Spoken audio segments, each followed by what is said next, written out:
West with the Night, 1942, is a memoir by Beryl Markham, recounting her extraordinary life growing up in colonial Kenya and later becoming an aviation pioneer. Raised among indigenous Kenyans, Markham was immersed in local customs, learning to hunt with a spear and speak Swahili. Her father, Charles Clutterbuck, trained racehorses, and from him she inherited both a deep understanding of animals and a love of adventure. This adventurous spirit shaped her adult life. In her late 20s, a chance encounter with a pilot inspired her to learn to fly, ultimately leading to a groundbreaking aviation career across Africa. In 1936, after being challenged by an English nobleman, Markham attempted a 3,600-mile solo flight from Europe to North America. She crash-landed in Canada, becoming the first person to complete the journey westward across the Atlantic solo. Initially overlooked, West with the Night was rediscovered in 1982, becoming a New York Times bestseller for over 40 weeks. The memoir is structured in 4 parts, blending lyrical reflection with gripping episodes of danger and resilience. Part 1 centers on 2 missions of mercy. While searching for Woody, a pilot lost in the Kenyan wilderness, Markham learns of a miner gravely ill at a remote post in Nungwe. She delivers an oxygen tank in her avian biplane through a perilous night flight.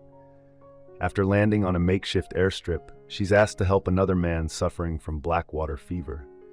The next day, Markham locates Woody's wrecked Clem aircraft near a glimmering pool of water. To her relief, he is alive. As they prepare to depart, she unexpectedly meets Bishan Singh, a Sikh merchant who once saved her from a lion during childhood.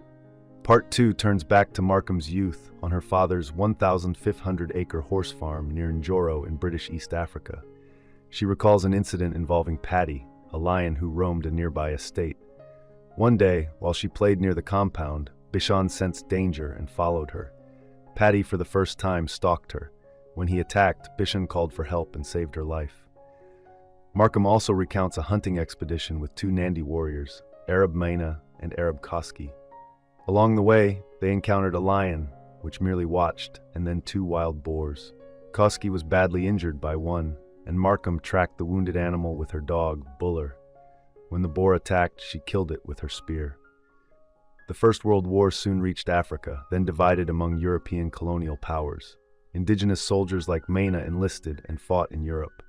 Markham later learned that Maina had died in battle. His son, Kibi, Markham's closest friend, vowed to seek justice for his father's death. She also describes her struggles training Kamsiskin, a fiery 3-year-old stallion. During one session, the horse threw her into a tree, leaving her with a serious head wound. After a week of recovery, she returned determined to assert her authority, unwilling to be defeated. Over time, the horse yields to Markham's steady presence and responds to her guidance.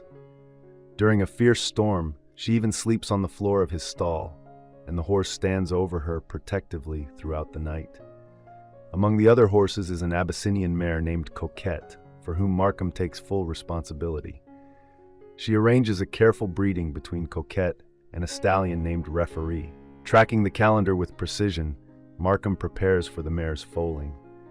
When the colt is born, her father, impressed by her care and dedication, gifts the foal to her. She names him Pegasus, after the mythical winged horse. In Part 3, Markham recounts the loss of her father's farm during a severe drought. He decides to leave Africa and start over in Peru, raising horses. He offers Markham the choice to join him, but she elects to remain in Kenya. She moves to Molo and becomes a professional horse trainer. Before long, she is joined by Kibi, now known as Arab Ruta, after completing the Nandi coming-of-age ceremony. He begins working for her as a sais, or stable hand. Later, Markham relocates her training operation to Nairobi in anticipation of a major racing event. There, she prepares a 2-year-old filly named Wise Child to race against Rack, a powerful 3-year-old colt she had previously trained. In the prestigious St. Leger race, Wise Child emerges victorious, prompting Markham to retire the filly at the height of her success. One evening, while standing near an airfield, Markham watches a plane land. It's piloted by Tom Black, a former Royal Air Force aviator, transporting a hunter who has been severely mauled by a lion. The experience sparks something in Markham. She tells Ruta that they will now learn to fly, and they begin the very next day. In Part 4, Markham chronicles her path to becoming a pilot. Over the course of 18 months, she earns her B license, qualifying her as a commercial aviator.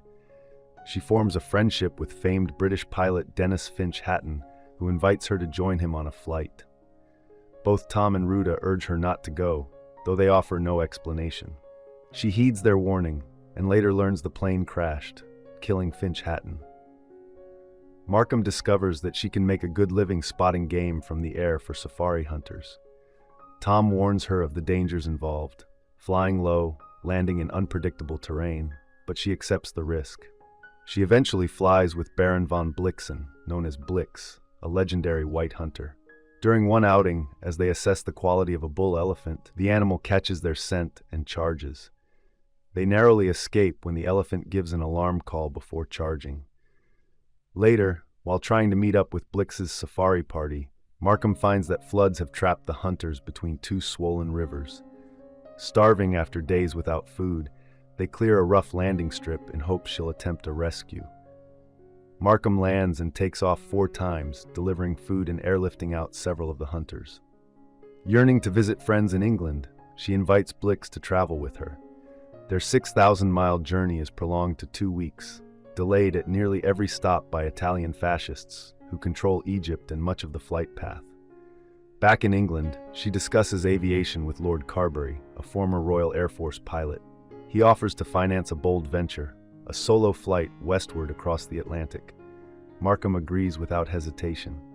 A special plane is built for her, and on September 4th, 1936, she departs. 2 days later, on September 6th, she crash lands in Nova Scotia after the carburetor intake ices over. Not long after, requests begin arriving. People want to hear her story. They urge her to write it all down. Thank you for watching. If you enjoy this video, leave a like and subscribe.